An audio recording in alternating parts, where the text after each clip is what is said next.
Siwataki ninyi msijue, ndugu, habari zao waliolala mauti, msije mkahuzunika kama na wengine wasio na matumaini.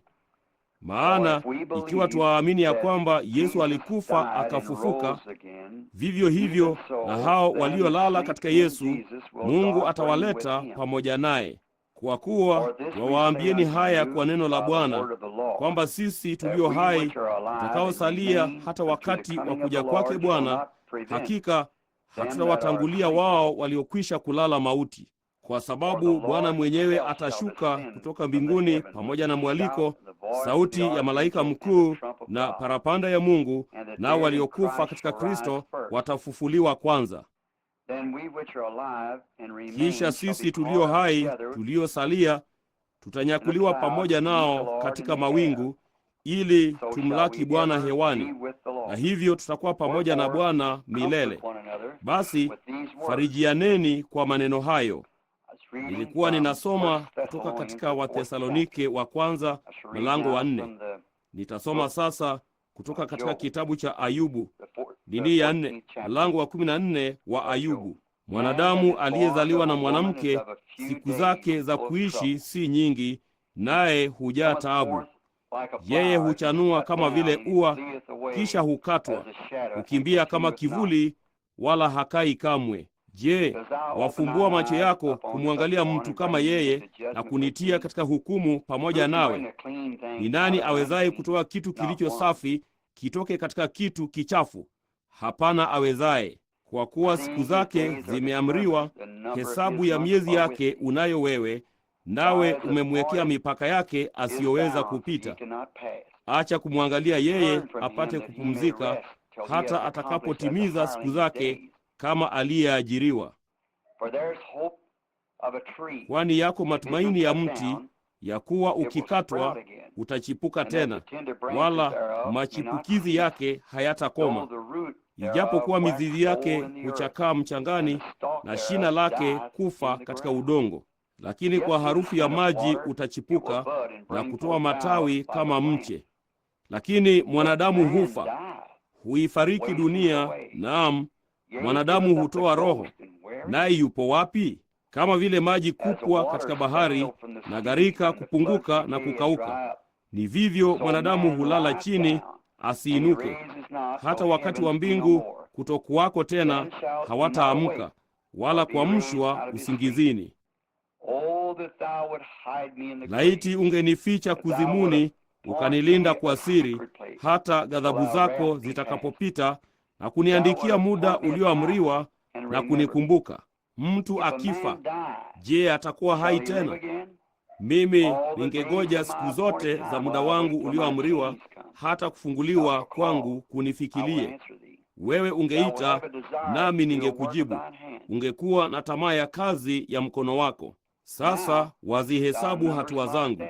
Je, huchungulii dhambi zangu? Makosa yangu yametiwa muhuri mfukoni, nawe waufunga uovu wangu. Kwa kweli milima ikianguka hutoweka, nayo majabali huondolewa mahali pake. Maji mengi huyapunguza mawe.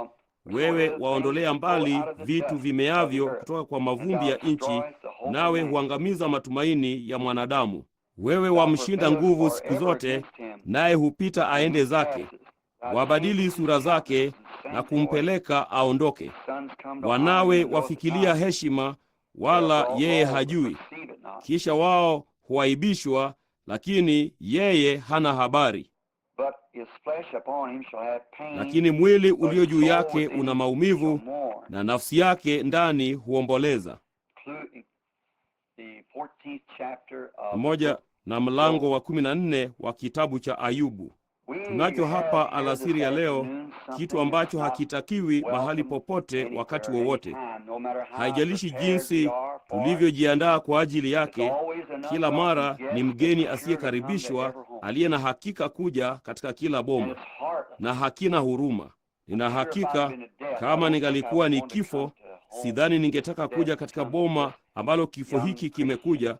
Huyu Mkristo mchanga ambaye tuna mwili wake umelazwa hapa mbele zetu, kama tunavyomfahamu kama ndugu yetu Garnet.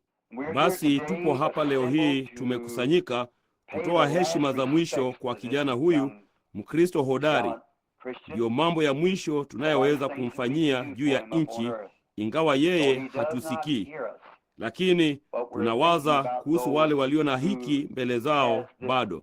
Hakina budi kushughulikiwa siku moja. Hatuna budi kukabiliana nacho. Vijana au wazee, hapana budi, kitatujia sote. Haijalishi kile ningeweza kusema kuhusu Garnett kama nilivyomjua, hakitabadilisha maoni yetu. Maisha yake na ushuhuda wake unanena miongoni mwenu nyote kwa sauti kubwa kuliko chochote ningaliweza kusema. Mimi kujuana kwangu na yeye kulikuwa ni kupitia kwa mama yake. Usiku mmoja, ibada ilipokuwa imekamilika kwenye kanisa langu, alinijia. Na yeye alikuwa na mwana aliyekuwa anakufa kwa polio. Nafikiri walikuwa wamepoteza matumaini kwamba angeweza kuishi zaidi. Vema, nyingi ya ziara hizo tunazo ni desturi tu za kawaida. Lakini nilipoenda kumuona kijana huyu, alikuwa kwenye mashine ya kuvutia hewa. Kulikuwa na kitu kumhusu. Vile nilivyomuona kwa mara ya kwanza, nilimpenda. Ninampenda hata leo. Ninapomtazama sasa, daima nitampenda. Alikuwa ni kijana hodari, na ilionekana kama alikuwa na kitu maishani ambacho kilimaanisha zaidi ya mvulana tu wa kawaida wa tineja anayepitia tu. Alikuwa na ufahamu mzuri zaidi wa mambo. Nilimwombea kwamba asife. Hatimaye walimtoa kwenye mashine ya kuvutia hewa, naye akaletwa nyumbani, akawekwa katika namna ya kitanda cha kupembeza ambapo wanamweka kupumua. Nilikuja kumwona Garnett na jinsi ambavyo maisha hayo yalikuwa yamekuwa kuwa Mkristo mwema, mvulana ambaye mzazi yeyote angejivunia. Hata hivyo, hiyo ni nini yetu? Hiyo ni safari yetu hapa duniani. Hiyo ndiyo sababu yake, ni kujiandaa kwa ajili ya kuondoka. Naye Garnett kwa hakika alikuwa amefanya maandalizi haya kupita kivuli chochote cha shaka. Kijana hodari aliyejaa roho na uzima wa Kristo. Ilijiakisi moja kwa moja kupitia yeye. Nami ninaishi Tucson, Arizona. Wakati fulani uliopita, mvulana huyo mdogo alikuwa mgonjwa, na alikuwa mgonjwa sana. Na dhihirisho la imani yake kupiga simu mwendo mrefu. Basi wakati hatimaye nilifika nyumbani kwangu na kumwombea mvulana huyo mdogo kwenye simu, bona neema ya Mungu ilimjia na akapona. Muda baada ya muda, wakati tungekuwa na kitu kasoro, angepiga simu. Pamoja tungeomba kwa njia ya simu. Nami sidhani Baba yetu wa mbinguni aliwahi kumkataa wakati wowote, ila kwamba alishinda kile alichokuwa nacho. Majira ya kupukutika yaliyopita, ilikuwa huku chini nikiwatembelea marafiki. Siku moja, mara ya mwisho niliyomwona Garnett katika maisha haya, tuliingia bila kutarajiwa kwenye nyumba yake ndogo ya kupendeza. Alikuwa anakaa na watu wake. Basi tulikuta nini bali ingekuwa ni mfano halisi kwa Mkristo yeyote mhudumu kuona hili. Alikuwa anaamka na kutoka kwenye kitanda cha kupembeza. Alikuwa na mikono yake katika kitambaa cha kuchukulia mkono. Na tulipotembea kwenda nyumbani, kwa kuwa daima tulikuwa tumekaribishwa sana, huyo hapo alikuwa Garnett, na mbele yake kulikuwako Biblia. Na maskini mama aliyekuwa akimhudumia alikuwa ameketi juu ya maskini kitu kilichokunjwa mara mbili, nao walikuwa wanafanya somo la Biblia. Ndipo nikamwangalia na moyo wangu ukayeyuka tu. Ndipo nikamuuliza swali. Nikasema, Garnett, labda vipi kama jambo hili halikuwa limekutokea? Tena nikasema, niliitwa tuseme hapa juu usiku wa leo, kulikuwako na mvulana mdogo jina lake Garnett Peak. Alikuwa ndiyo kwanza auawe hapa nje barabarani na motokaa yake. Na mvulana huyo alikuwa amelewa na nafsi yake ilikuwa imeenda kukutana na Mungu. Ama je, ungetaka kuacha mandhari jinsi ilivyo? Akasema, acha tu iwe jinsi ilivyo, mradi tu ninamjua Yesu jinsi ninavyomjua sasa. Akasema, ni zaidi ya uhai, hata ingawa ingenibidi kukaa hapa maisha yangu yote katika hali hii. Lakini yeye akasema, ninataka kukuonyesha ndugu Branham, niko afadhali zaidi. Angeweza kusogeza mikono yake na kadhalika. Kwa matarajio makubwa alikuwa anatazamia wakati ambapo angekuwa mzima ili aweze kutembea kote. Mimi ni mzee, nimeona mengi katika siku zangu. Sidhani nimewahi kukutana na mvulana mwenye roho shujaa zaidi ya Garnet. Matumaini makubwa kwake. Siku chache zilizopita usiku, ninaambiwa kwamba alishikwa na kitu kama homa ya matumbo, na kwamba wakati alipotambua kwamba alikuwa yuaenda vema, aliniita, naye hakujua wakati huo nilikuwa New York kwenye uwanja. Basi nilipotoka kwenye uwanja, telegramu ama ujumbe ulitolewa kwangu. Niliharakisha upesi kwenye simu na kupiga simu, lakini ndugu mpendwa anayemtunza kasema, ndugu Branham, Garnet alienda kukutana na Yesu saa 12.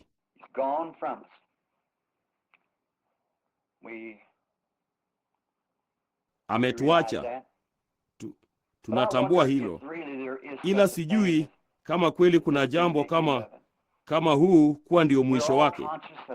Sote tunafahamu kwamba mvulana huyo ametuacha, ni maisha. Lakini hebu tuwazie kinachofuata. Je, kuna jambo lolote tunaloweza kusema hivi tunaweza kumuona tena? Je, hii ndiyo mara ya mwisho tutakapomuona Garnet? Hilo ndilo ninalotaka kuwazungumzia juu yake kwa dakika chache zijazo. Je, unaweza kuwa na hakika kwamba tunaenda kumuona tena?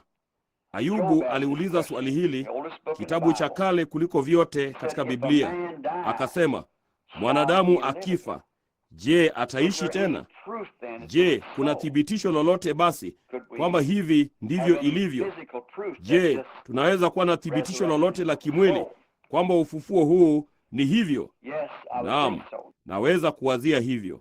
Kama tukitambua kwamba tunamtumikia Muumba, tunatambua kwamba hatungeweza kuwa hapa isipokuwa kuwe na kitu fulani ambacho kilitufanya. Hatuwezi tu kuwa jinsi tulivyo bila ya kutokea tu kuwa, si zaidi ya vile saa yangu ingeweza tu kuwa jinsi ilivyo, pamoja na vito vyote na utunzaji saa. Kuna akili anzilishi nyuma yake iliyotengeneza hiyo saa, na hebu wazia tu kile alicho mwanadamu anayeitengeneza hiyo saa, jinsi ambavyo isingewezekana kwa hiyo saa kutokea tu, na jinsi isivyowezekana zaidi kwamba sisi tulitokea tu. Kwa kuwa mmishenari na kusafiri kote ulimwenguni, imezoea sasa mara 7 kuuzunguka ulimwengu na kuwazia kuona dini mbalimbali za ulimwenguni na kila moja ya falsafa zao na kile wanachowazia, na wengi wao wana imani kuwa roho ya marehemu huingia katika mwili mwingine na kadhalika. Lakini dini ya Kikristo ndiyo dini ya pekee iliyo na kweli, kwa sababu maumbile yote yananena kuhusu Ukristo. Ayubu alisema, mti ukifa kuna matumaini kwamba utaishi tena, na ua likifa kuna matumaini kwamba litaishi tena. Bali akasema, mwanadamu hulala chini, naye hutoa roho, naye yuko wapi? Ayubu alikuwa ni mwanadamu, mtu aliyejulikana. Alikuwa ni mwanafalsafa mashuhuri wa siku yake na mwaminio, na alikuwa na hekima nyingi. Basi shetani alitamani kumpepeta na kumjaribu, na Wakristo wote waaminio wanajaribiwa. Kila mwana amjiaye Mungu lazima ajaribiwe, acharazwe. Kwa hiyo Ayubu, akijua kwamba Muumba aliumba viumbe vyake vyote, alitambua kwamba katika maumbile kwamba kulikuwa na ufufuo wa uhai wa mimea kadhalika. Bali akasema, mwanadamu hulala chini, yeye hutoa roho, anaaga dunia, naye yupo wapi? Ni kitu gani kilichomfanyikia? Ndipo basi akaona kwa ono kuja kwa yule mwenye haki. Alijua alikuwa ni mwenye dhambi, na sababu ilimbidi mwanadamu kulala chini asiinuke, hakukuwa na kitu kingaliweza kumtetea. Alijua kwamba ua halikuwa limefanya chochote. Lililetwa hapa kwa kusudi, nalo likatumikia kusudi la Mungu. Na hivyo basi, ua lilipokufa lingeweza kufufuka tena. Lakini mwanadamu alikuwa ametenda dhambi, na hakukuwa na njia kwake kuwahi kusimama katika uwepo wa muumba wake. Na kwa hiyo katika hali hii aliruhusiwa na Mungu kumwona yule mwenye haki akija, mtu ambaye angeweza kuweka mikono yake juu ya mwanadamu mwenye dhambi na Mungu mtakatifu na kuunganisha njia, mwana wa Mungu. Ndipo wakati Roho alipokuwa juu ya nabii, alilia kwa sauti, ninajua mkombozi wangu yu hai, na katika siku za mwisho ye atasimama juu ya nchi. Na ingawa baada ya mabuu ya ngozi yangu kuuharibu mwili wangu, hata hivyo katika mwili wangu nitamwona Mungu mimi mwenyewe. Macho yangu yatamuona na si mwingine. Ukristo wote umetiwa msingi juu ya ufufuo. Hayo ndiyo matumaini yetu. Sasa hebu tuone ni kwa nini Muumba ameyaweka katika utaratibu sana. Kama hatukuwa hata na Biblia, bado tungeweza kujua kwamba Ukristo ulikuwa sahihi. Sasa ufufuo si kuweka kitu badala ya kingine. Ufufuo ni kuinua kitu kile kile kilichoingia chini. Kama nikiangusha Biblia kutoka kwenye kiweko, kianguke sakafuni na kushika Biblia nyingine na kuiweka badala yake, huko ni kuweka kitu badala ya kingine. Lakini ufufuo ni kuileta Biblia ile ile iliyoanguka. Na hiyo ndiyo ufufuo unayomaanisha kufufuliwa. Na Mungu muumba mkuu ambaye amejidhihirisha mwenyewe kupitia maumbile yake yote, na sisi ni sehemu ya maumbile yake, kama tu vile maua hayo yalivyo, kama tu vile miti ilivyo, maumbile yote mengine. Sisi ni sehemu ya maumbile yake. Sasa Mungu ni Mungu wa vitu vya namna mbalimbali. Hana kila kitu cha aina ile ile. Hana vitu vyote kuwa ni milima tu. Ana jangwa, sehemu tambarare, makonde ya nyasi. Pia ana maua ya manjano, meupe, samawati, yenye rangi ya waridi, rangi tofauti tofauti. Yeye ana watu wanene, watu wadogo, na wenye kichwa cheusi, wenye kichwa cha hudhurungi, kichwa chekundu. Yeye ni Mungu wa vitu aina mbalimbali, kwani kila kitu kinafaa kutumikia kusudi lake. Anacho kila kitu kutumikia kusudi lake, na kila kitu kinachotumikia kusudi lake kwa njia sahihi kuna kufufuka kwake. Sasa hilo huenda likawa gumu kuwazia au kuelewa mara moja, bali hebu tuliwazie, kwa kuwa tunalo hili hapa mbele zetu alasiri hii. Sasa haya hapa maua yanadhihirisha kile kilichoyaleta hapa duniani, kusaidia kuchangamsha chumba chenye uchovu alasiri ya leo, ambapo huyu ndugu kijana mpendwa amelala usingizi. Na hayo maua tunatambua, kama nyinyi wanawake hapa Kentucky, ninatoka hapa mimi mwenyewe, na ninatambua mnapanda maua yenu kuzunguka nyumba yenu, na majira ya joto yananawiri vizuri sana na kuangaza nyumba yenu. Halafu basi, labda majira ya kupukutika ya mwaka, ghafla jalidi huyapiga. Hicho ni kifo. Sasa kama tayari petali zinaanguka, au kama ni maua machanga au chochote yalicho, jalidi ikipiga huyachukua yote. Hicho ni kifo.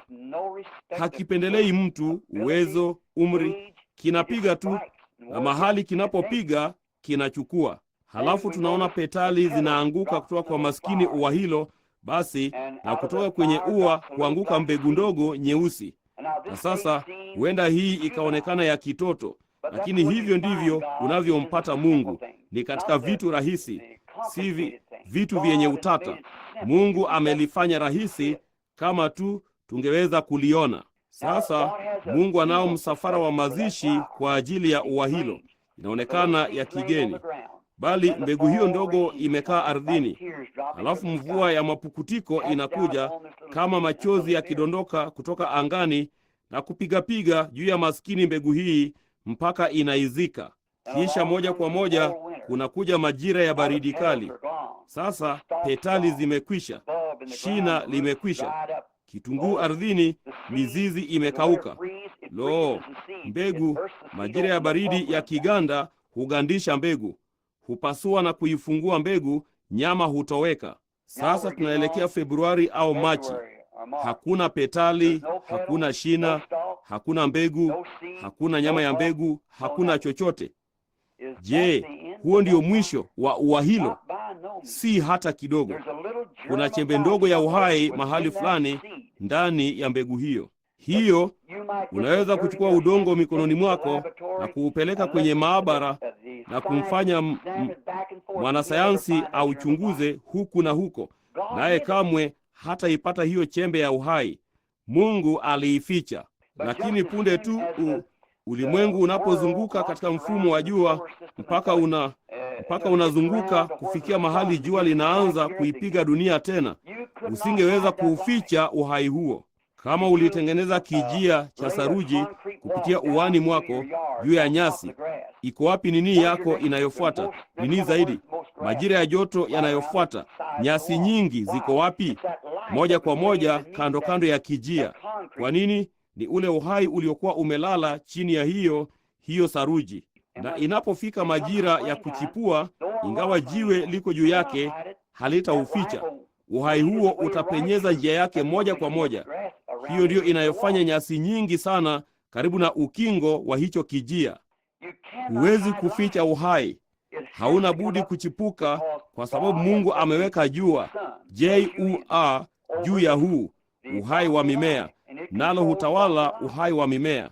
Vema, kama yeye aliweka J-U-A juu ya uhai wa mimea, basi aliweka M-W-A-N-A wake juu ya uzima wa milele. Kwa hiyo, ikiwa kuna ufufuo wa ua kwa sababu lilitumikia kusudi la Mungu, ni zaidi jinsi gani yeye alivyofanya njia kwa mwanadamu. Naam, ipo njia kwa mwanadamu. Hana budi kufufuka pia. Ukiwadia wakati kwa ajili ya M-W-A-N-A wa Mungu, si J-U-A, kuleta uhai wa mimea, kwa sababu hutawala huo. Huwezi kuuficha. Hauna budi kuchipuka. Pia yupo M-W-A-N-A wa Mungu anayetawala uhai wa wanadamu, uzima wa milele. Na kama tunatumikia kusudi la Mungu kama wana na binti za Mungu, basi wakati utakapokuwa tayari kwa M-W-A-N-A wa Mungu kuja, usingeweza kuuficha uhai huo. Maumbile yote yanazungumzia huo. Tuko hapa katika majira ya kupukutika ya mwaka huu hapa Kentucky, ambapo miti ya kupendeza ambayo mwaka huu imechipuza majani yao. Halafu basi, kabla hata hatujawa na jalidi yoyote au chochote, hivi mlitambua katika nyua zenu na kote jinsi ambavyo majani yameanza kuanguka nyuma kabisa katika mwanzo wa Agosti? Kwa nini? Ni nini kilichoyafanya hayo majani kuanguka? Ni kwa sababu kwamba uhai ulitoka kwenye jani. Nao ukaenda wapi? Chini kwenye mzizi wa mti. Ni akili gani iliyofanya uhai huo kuondoka kwenye jani na kuingia chini ardhini? Kwa sababu iwapo ungebaki hapa juu, ingeuua mti huo. Uliingia chini kwenye mzizi wa mti kujificha mpaka majira ya baridi kali yapite. Majira ya kuchipua yafuatayo hurudisha uhai tena na kuchipusha jani jingine. Sasa lazima kuwe na akili fulani ikifanya hayo. Mti hauna akili, ni uhai tu wa mmea, bali akili fulani kuu huuambia mti huo, kabla ya jalidi yoyote kuupiga kwa uhai ulioko humo ndani, shuka chini uingie katika mzizi wa mti na ujifiche humo. Na basi wakati jua linapoanza kusonga nyuma, jani hilo linajuaje kwamba jua linasonga mbali na majira ya joto yanakuja? Ni akili fulani inayoliambia hilo. Ni Mungu. Ni mfano wa jinsi gani? Tunaona nini hapo? Sawa na tunavyoona katika ua, uhai, kifo, kuzikwa, kufufuka. Na hata Mungu huyatoa maua, kwamba maua yanageuka ya kahawia na kutengeneza shada la maua juu ya kifua cha nchi punde tu maua yanapokufa. Jekundu, la kijani kibichi na rangi namna hii tu zipo hapa alasiri ya leo. Mungu si tatanishi. Watu mara nyingine wanataka kumfanya yeye tatanishi. bali yeye Mungu anajulikana katika urahisi. Tunaangalia juu yake tukijaribu kumpata. Yeye ni rahisi sana, hujifanya mwenyewe hivyo. Hiyo ndiyo humfanya yeye kuwa mkuu sana. Sasa angalia, katika uhai huu uliokuwa ndani ya mti, uliotumikia kusudi lake, ukaingia chini kaburini, kukaa mpaka wakati wa kuchipua. Sasa akili fulani lazima iurudishe tena, urudi na matofaa na chochote kingine ambacho mti huo huzaa, majani yake na kadhalika, unarudi tena. Sasa Ayubu alisema hapa, kwamba wewe ungeniwekea muda na kunificha kaburini hata ghadhabu zako zipite. Unaona kile maandiko yalichosema, tumefichwa kaburini mpaka ghadhabu zimepita, ndipo basi tunarudi tena. Ninajua mkombozi wangu yu hai, na katika siku ya mwisho yeye atasimama juu ya nchi. Ingawa baada ya mabuu ya ngozi kuuharibu mwili huu, hata hivyo katika mwili wangu nitamuona Mungu. Aliona ufufuo ungeletwa na mtu siku moja, nalo swali la dhambi lingetatuliwa wakati yule mwenye haki, mwana wa Mungu, alikuja kufa kwa ajili ya wenye dhambi. Hakukuwa na mtu duniani wakati huo, ama hakuna mtu tangu, aliyeweza kuunganisha njia kati ya Mungu mtakatifu na mwanadamu mwenye dhambi. Bali Ayubu hapa, miaka 4,000 kabla ya kuja kwake, aliona kifo chake, kuzikwa na kufufuka kwake, na kuhesabiwa haki kwake kuliko kuja kwa ufufuo na hakikisho kamili la ufufuo wa mwaminio. Ni faraja jinsi gani kujua kwamba mambo hayo ni kweli, si hadithi ya kubuni. Tazama hapa nje, litazame jua. Jua huchomoza asubuhi, ni mtoto mchanga amezaliwa, Mungu amelituma. Linapaswa kutumikia kusudi la Mungu. Ndipo saa 3 asubuhi linaenda shuleni, ni tineja. Halafu basi saa 6 linakomaa kabisa. Baada ya saa 6 miaka 50 imepita, limetumika nusu na linaanza kuteremka, linadhoofika zaidi, kuzeeka zaidi. Linazidi kuwa na nguvu mpaka wakati huu, halafu linaanza kudhoofika. Kama tu tufanyavyo, tunaanza tukiwa na nguvu na tunapofikia ukomavu wetu mkamilifu, tunakuwa na nguvu zaidi. Halafu wakati umri fulani tuko katika ubora wetu, ndipo tunaanza kudhoofika, wakati wote tunashuka. Hatimaye baada ya kitambo linatua kwenye upeo wa magharibi, nuru ya kupendeza. Lilitumikia kusudi la Mungu, linakufa. Nchi inaingia baridi, inatulia, inakuwa baridi usiku kucha. Sasa je, huo ndio mwisho wa hilo jua? Je, hiyo ndiyo mara ya mwisho utakayopata kuliona? La, asubuhi inayofuata huchomoza tena katika ufufuo. Mungu kila siku akilishuhudia, kasema kuna uhai, kifo, kuzikwa, kufufuka. Kila kitu unachoangalia hunena vivyo hivyo: uhai, kifo, kuzikwa na kufufuka. Hiyo ni kikitumikia kusudi lake. Sasa kunaweza kuwa na wakati ambapo ua hili lingeweza kuwa ua na lisingeweza kuishi tena. Hiyo hapo hoja ambayo ningependa, na iwapo Garnett angeweza kuzungumza nami alasiri ya leo, hili hapa jambo ambalo angetaka niseme, maana yeye yuko katika uwepo wa Mungu. Ikiwa mbegu hiyo, wengi wenu enyi wanaume hapa alasiri ya leo ni wakulima, ama mnaishi karibu hapa ambapo mnaona mashamba na kuona maumbile. Mbegu ikipandwa, haijalishi jinsi mbegu hiyo inavyoonekana ya kupendeza, kama mbegu hiyo haijarutubishwa, haitaishi. Itaingia ardhini na itaoza, na huo ndio mwisho wake. Hamna njia hata kidogo. Hakuna kitu mle kurudi kuwa hai. Mbegu hiyo haina budi kuwa katika chavua pamoja na mwenzi wake, la sivyo haitafufuka tena. Na hicho hapo kile kinachofanya hakikisho letu la kufufuka tena.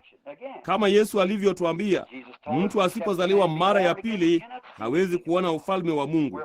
Tumewekwa hapa ili kufanya chaguo. Na sasa ua hilo la kupendeza, haijalishi jinsi lilivyo la kupendeza na jinsi mbegu ilivyo nzuri na duara, kama vile mhindi chotara. Ungeweza kupanda mhindi chotara, hautafanya chochote. ni mbegu nzuri isiyo na uhai. Uhai wake umepotoshwa, na uhai wowote uliopotoshwa kutoka kwa Mungu hauwezi kuishi tena. Lazima tuzaliwe tena. Lakini kwa hakika, kama vile mbegu hiyo imerutubishwa, ni hapo ndipo inafufuka tena. Hakuna njia ya kuizuia isifufuke tena. Haina budi kufufuka kwa sababu imerutubishwa na uhai wake wa mmea umo ndani yake. Sasa mwaminio anao uhai wa Kristo ndani yake, yule aliyefufuka kwanza kwa ajili ya kutuhesabia haki, kuthibitisha kuna ufufuo wa uhai wa mwanadamu, mwili wa mwanadamu, kwamba tunaishi tena kwa kuwa tumerutubishwa. Kwa maneno mengine, kuzaliwa tena na Roho Mtakatifu.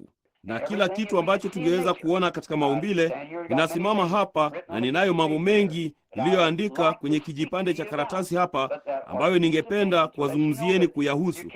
Lakini hayo yanafaa kutosheleza kuwafanya mjue kwamba huwezi kutazama nje pasipo kuona ushahidi wa kifo, kuzikwa na kufufuka. Popote uendapo, chochote unachoangalia haiwezekani kupita juu ya kifo, kuzikwa, kufufuka. Halafu basi tena unaona kwamba ufufuo huja tu kama unatumikia kusudi la Mungu. Kama hautumikii kusudi la Mungu, haijalishi jinsi ilivyo ya kupendeza, jinsi inavyoonekana maridadi, na jinsi ambavyo huenda ikaonekana bora kuliko mbegu nyingine iliyorutubishwa, haitafufuka kamwe. Inaishi haya, na hiyo yatosha. Lakini kama hiyo imerutubishwa, lazima ifufuke tena. Ndivyo ilivyo, rafiki zangu, sisi hapa alasiri ya leo, kuona kile ambacho kifo kimemfanyia ndugu yetu. Haina budi kurutubishwa. Huenda tukawa washiriki wa kanisa, huenda tukawa watu wema, huenda tukawa mtu mzuri katika ujirani, baba mzuri, mama, mwana, binti. Lakini isipokuwa tumerutubishwa na Roho wa Mungu, hatutafufuka katika ufufuo. Imekwisha. Inatuzungumzia kuhusu mambo haya. Maumbile huita siku baada ya siku, nalo jua huchomoza na kutua, mwezi na nyota hutokea, jambo lile lile. Kila kitu katika maumbile huzunguka katika kitu kimoja: kifo, kuzikwa, kufufuka. Kifo, kuzikwa, kufufuka. Kila siku ya maisha yetu kitu fulani kinashuhudia kwetu: kifo, kuzikwa, kufufuka. Tunatembea juu yake mara nyingi. Hebu tusifanye hivyo. Hiyo siyo sababu yake kuwekwa hapa na ulimwengu kuwekwa katika utaratibu namna hiyo. Ni kwa ajili ya uzima wa milele tunaojua na kuona juu ya mbegu hizi kwamba hazijarutubishwa na kutumikia kusudi la Mungu, haiwezi kufufuka. Wala nasi hatutafufuka, ingawa sisi ni watu wema, ingawa sisi ni washiriki wa kanisa, ingawa sisi ni majirani hodari, watu wazuri, walioelimika, werevu. Sayansi inaeleza kile ambacho kimekuwako. Sayansi haiwezi kutoa uhai. Uhai ni wa Mungu pekee, na yeye pekee ndiye hushughulikia uhai. Kwa hiyo hatuna budi kufikia mahali hapo, kurutubishwa na neno la Mungu. La sivyo hatutafufuka tena. Uhai wetu unaisha kabisa wakati tunapomaliza maisha haya hapa. Hiyo hufanya hivyo kabisa ikiwa sisi hatujarutubishwa na neno la Mungu au na uzima wa Mungu.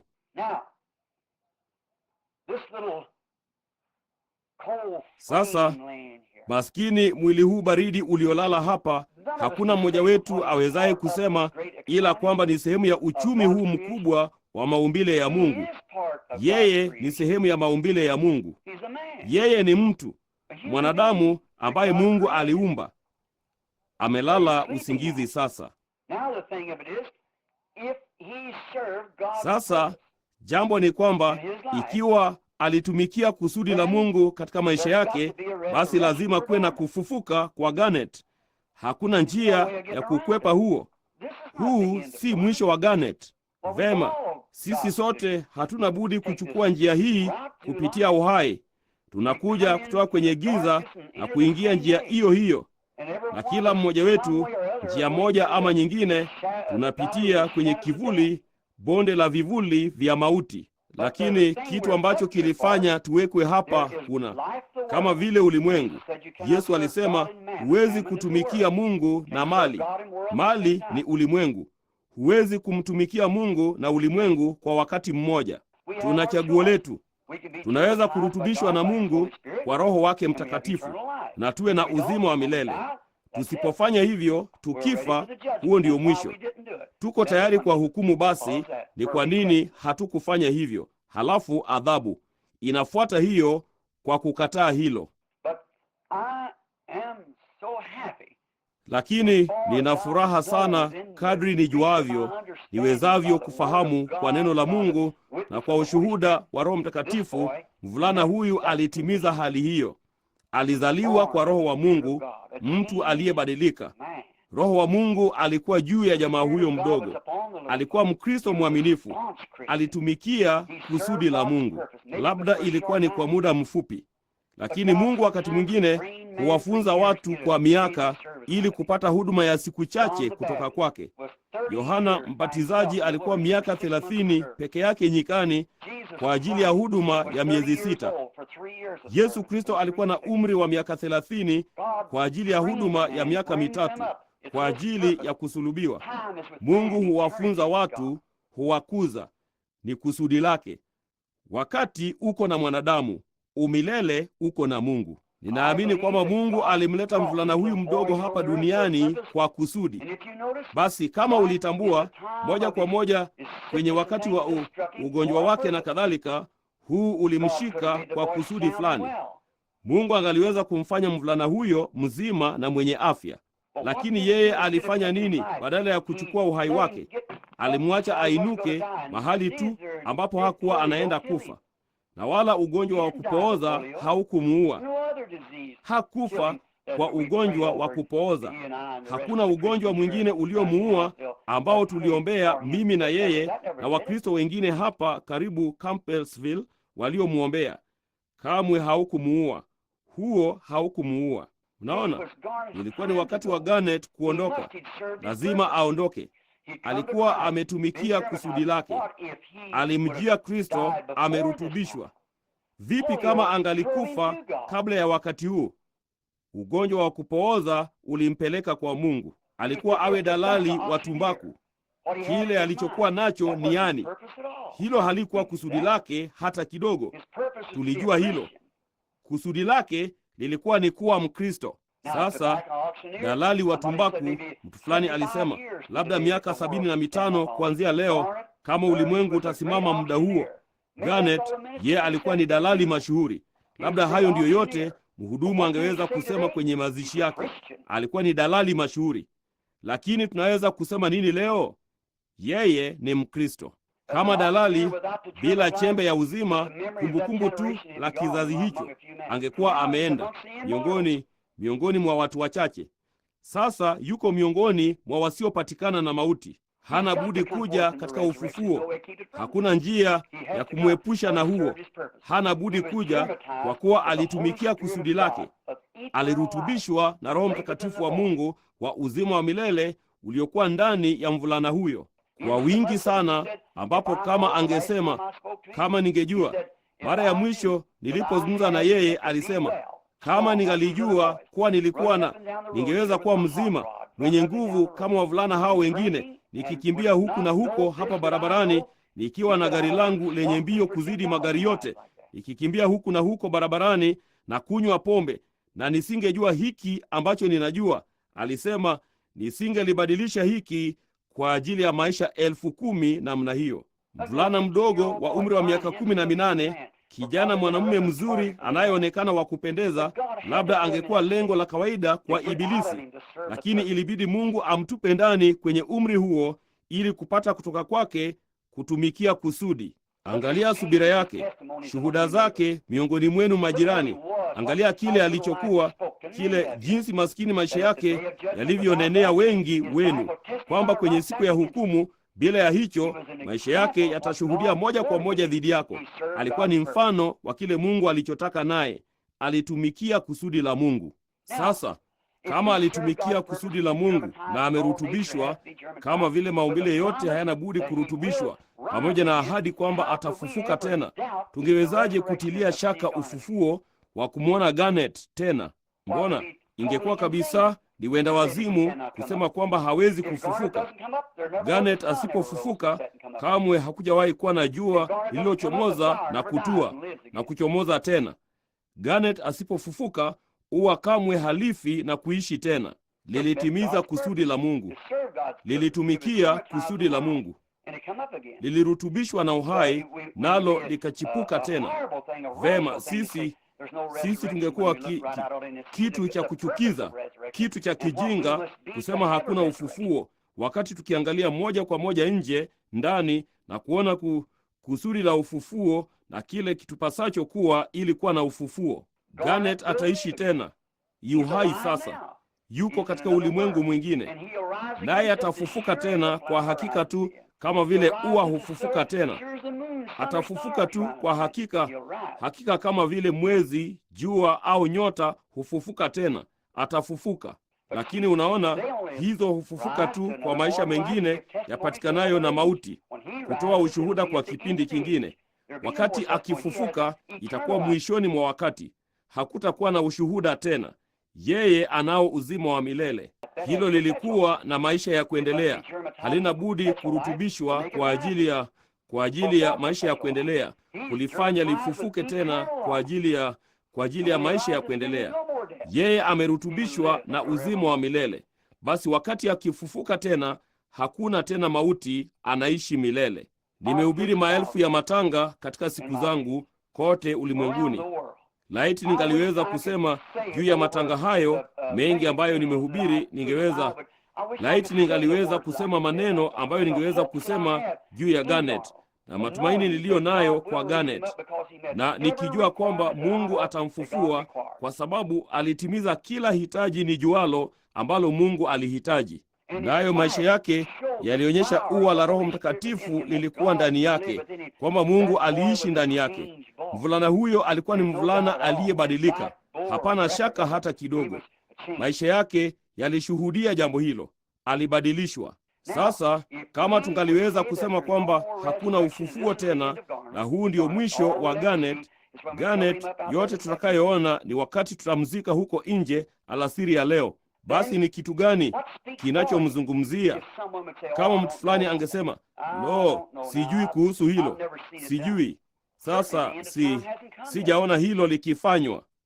Hakika mwisho wa wakati haujawadia bado. Lakini unaposema hivyo, jambo la kwanza litakalokubidi kufanya, neno la Mungu linamshuhudia Garnet. Neno la Mungu lilisema, sisi tulio hai na tuliosalia hata kuja kwa Bwana hatutawazuia au kuwachelewesha wale waliokwisha kulala mauti. Maana parapanda ya Mungu italia, nao waliolala katika Kristo watafufuka kwanza, nasi tulio hai na tuliosalia tutanyakuliwa pamoja nao kumlaki Bwana hewani. Yeye aniaminie mimi, ajapokufa hata hivyo ataishi. Maandiko, mimi ndimi ufufuo na uzima, asema Mungu. Unaona, ingekubidi kushuhudia dhidi ya neno la Mungu. Neno la Mungu linamshuhudia mvulana huyu. Basi ni kitu gani kinachotosheleza zaidi ya neno la Mungu mwenyewe, ambalo yeye ni neno lake? Neno ni Mungu, naye Mungu mwenyewe anashuhudia kwamba Garnet atafufuka. Garnet atafufuka tena. Maumbile yote, ingekubidi kusema jua halichomozi. La, Mungu alikosea. Jua hatulioni jua. Unaona, lingekuwa ni jambo la kiwenda wazimu. Jua linasema kuwa atafufuka tena. Ua linasema atafufuka tena. Neno linasema yeye atafufuka tena. Kila maumbile yote yanasema kwamba atafufuka tena. Dunia ikigeuka inasema yeye atafufuka tena.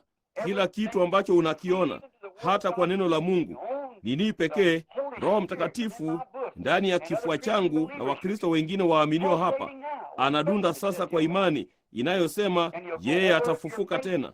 Basi utaruka juu ya imani yako, uruke juu ya neno la Mungu, uruke juu ya maumbile, uruke juu ya kila kitu. Unaona, ukisema hatafufuka. Huu sio mwisho wa Garnet. Huu ni mwisho wa kusudi lake juu ya maisha duniani, lakini atafufuka tena. Unaona, kitu chote atafufuka tena. Kwa hiyo sisi ni nini? Mahangaiko yetu ni nini? Bila shaka tunachukia kumuona huyo jamaa mdogo amelala hapo namna hiyo. Inaonekana kama ni katika ubora wa maisha. Lakini unajua, wakati Mungu ukichuma ua kutoka kwenye shamba lako la maua, huchukui yaliyozeeka kila mara. Wakati mwingine inakubidi kuchukua chipukizi. Chipukizi inabidi litumikie kusudi lako katika shada la maua.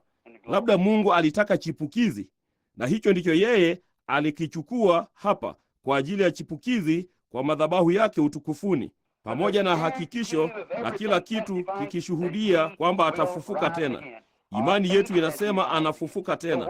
Neno linasema anafufuka tena. Mwezi unasema anafufuka tena. Nyota zinasema atafufuka tena.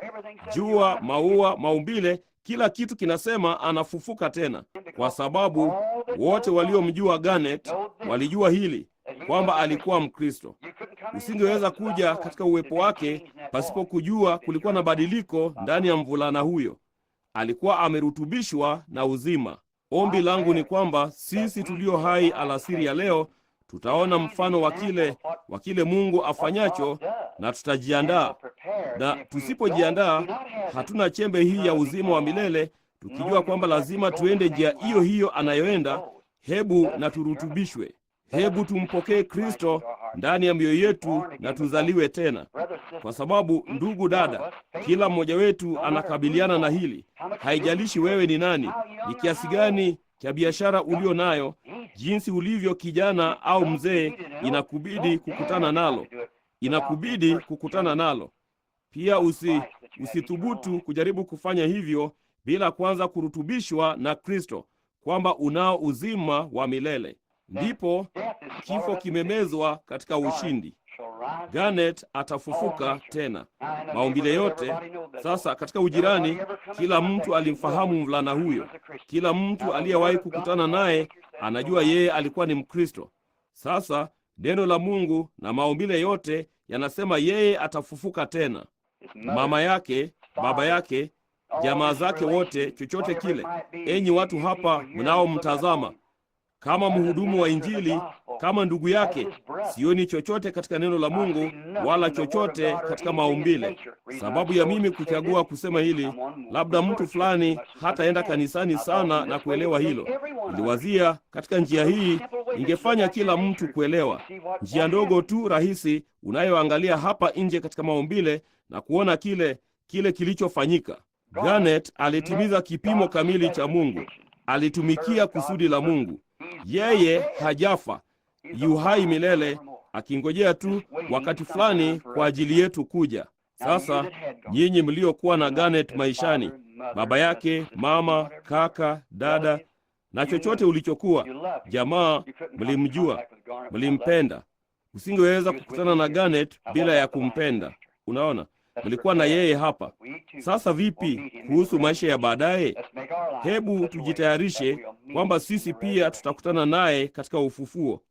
Hebu tuyaweke maisha yetu katika njia hata tutakutana na yeye katika ufufuo. Mtu akifa, lilisema andiko, anaweza kuishi tena. Siku zote nilizowekewa za maisha yangu nitangojea hata badiliko langu lije. Wewe utaita nami nitajibu. Parapanda ya Mungu italia, nao waliolala mauti katika Kristo watafufuka kwanza. Ndipo tukiwa hai kwenye wakati huo na tumesalia, tutanyakuliwa pamoja nao kukutana na Bwana hewani na kuwa na Bwana milele. Huu ni uwanja wa kuthibitishwa, wakati wa kujaribiwa. Garnett alitimiza vipimo kamili ambavyo Mungu alihitaji. Basi leo Garnett hajafa, analala pamoja na yule ambaye anampenda zaidi ya chochote kingine ulimwenguni, zaidi ya alivyopenda.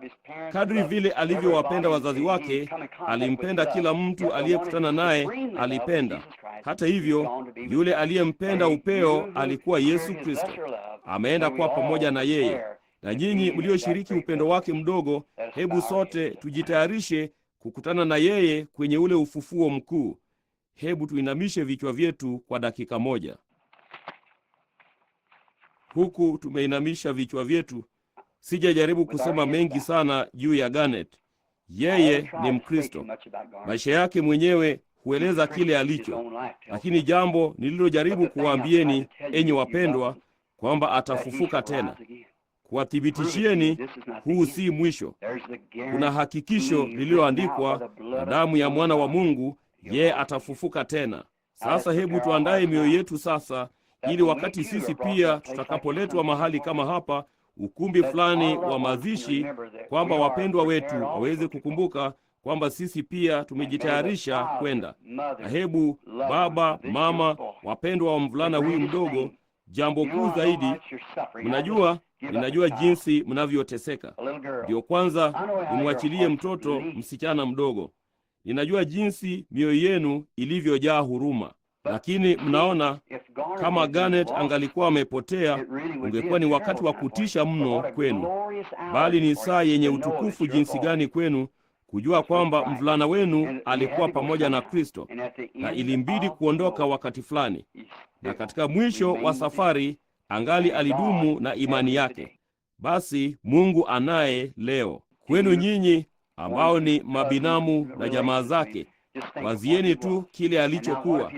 Na sasa vipi kama angalikuwa ameenda njia nyingine? Hatuna chochote cha kufadhaika. Garnet yuko pamoja na Yesu. Hebu na tujitayarishe kwenda pamoja na yeye pia. Gracious God, great eternal Jehovah, Mungu mwenye neema, Yehova mkuu wa milele, yule aliyetembea juu ya maji na kusema iwe nuru. Wewe ambaye ulinena ulimwengu ukawepo kwa neno lako, umeahidi kwa neno lilo hilo kwamba tutafufuka tena. Sasa tunataka kukutolea wewe Baba alasiri ya leo, kama nilivyoshirikiana na huyu ndugu kijana maishani, na jinsi upendo usiokufa kati yangu na yeye. Mradi ninaishi hapa, nadhani daima nitamkumbuka huyo askari hodari wa vita akisumbuka kwenye kitanda kile katika mashine ya kuvutia hewa kati ya pumzi, akimsifu Bwana Mungu. Alikuwa mfano pia kwangu mimi wa subira yake, asilalamike kamwe, ila tu mapenzi ya Mungu yafanyike.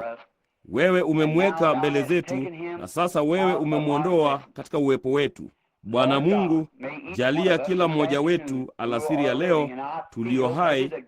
Pia ninajihisi labda kwamba Garnet angenitaka niseme hili. Ikiwa hatuko tayari, jalia tujitayarishe na tuwe kama nilivyosema, Baba, waliorutubishwa kukutana na yeye kwa Roho Mtakatifu yule yule ambaye alimpokea, uzima uliokuwa ndani ya Kristo. Mbariki huyu mama mpendwa na huyu baba na wazazi na wapendwa, yeyote yule waliye, jalia uwepo wako mtakatifu uwe pamoja nao Baba. Naomba huu uwe wakati ambao watawaza zaidi ya walivyowahi kile kilichofanya maisha haya madogo kuishi namna hii. Yalikuwa ni ushuhuda kama mfano kwa vijana wanaume wanaoketi hapa ambao walishirikiana naye kama mvulana mdogo, wakaona kile alichokuwa hapo kabla na kisha kile alichokuwa baadaye. Hebu maisha yake yawe mahubiri kwao Baba, kwamba waweze kujiandaa kukutana na maskini rafiki yao upande ule mwingine, ambapo hapata kuwa na mauti tena au huzuni. Hakuna tena huzuni kubwa. Tujalie Bwana. Nasi watu wazee ambao walimuona kijana huyu mwanamume moja kwa moja katika ubora wa maisha na kumuona akibadilika na kuja kutoka kwenye maisha ya kufa hadi kwenye maisha ya uzima, tujalie Bwana kwamba tuweze kuona hilo alasiri ya leo kwa urahisi wa kutumia mifano ya maumbile, kisha kuiweka tena kwenye neno la Mungu, kwenye ahadi. Na wewe ulisema neno la Mungu ni mbegu, nayo mbegu lazima izae ya jinsi yake. Ninaomba ya kwamba wewe utawabariki na kuwafariji watu hawa. Wajalie kujua kwamba maskini mvulana huyu aliwekwa tu hapa kwa ajili ya mahubiri. Amekwisha hubiri mahubiri yake. Kitabu kimefungwa, bali tutamuona tena. Jalia Bwana kwamba sisi sote tutasimama huko katika uzuri wa Kristo, ambapo tuna uzima wa milele. Hadi wakati huo tudumishe tumewekwa katikati ya mapenzi yako. Katika jina la Yesu tunaomba. Amina.